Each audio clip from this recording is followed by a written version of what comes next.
ऐक्यमंत्र यं वेदिका मंत्रदुष्या पुराणा इंद्रं यममातृश्वानमाहु वेदान्तिनो निर्वचनीयमेकं यं ब्रह्मशब्दे विनिदिशन्ति शैवायमीश शिव इत्योचन् यं वैष्णवा विष्णुरिति स्तवन्ति बोधस्थान्ता बोधजैना सश्री अकालेति च शिखत्सन्ता शास्तीत केचित् कुमार स्वामेति मातेति पितेति भक्त्या य प्रार्थयन्ते जगदीशितारं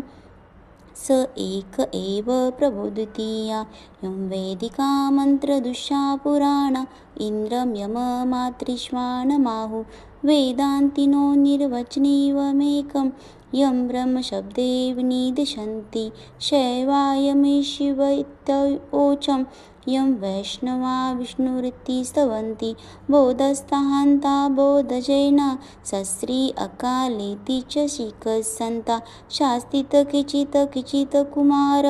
स्वामेति मातेति पितेति भक्त्या य प्रार्थयन्ते जगदीशितारं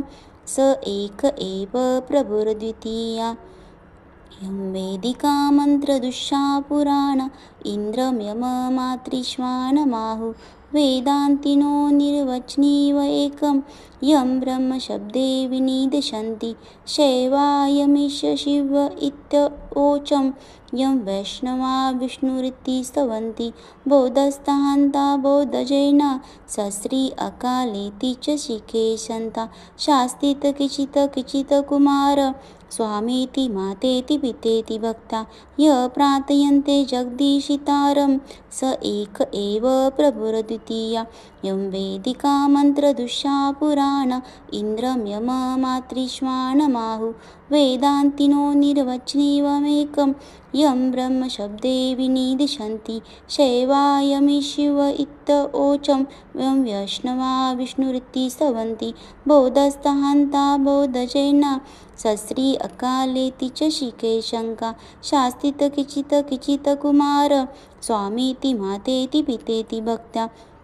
य प्रार्थयन्ते जगदीशितारं स एक एव प्रभुर्द्वितीया यं वेदिका मंत्रदुष्या पुराणा इंद्रं यममातृश्वानमाहु वेदान्तिनो निर्वचनीयमेकं यं ब्रह्मशब्दे विनिदिशन्ति शैवायमीशिवोचं यं वैष्णवा विष्णुरिति स्तवन्ति बोधस्थान्ता बोधजैना सश्री अकालेति च शिखेशंका शास्तीत केचित् कुमार स्वामेति मातेति पितेति भक्ता य प्रार्थयन्ते जगदीशितारं स एक एव प्रभुर्द्वितीया।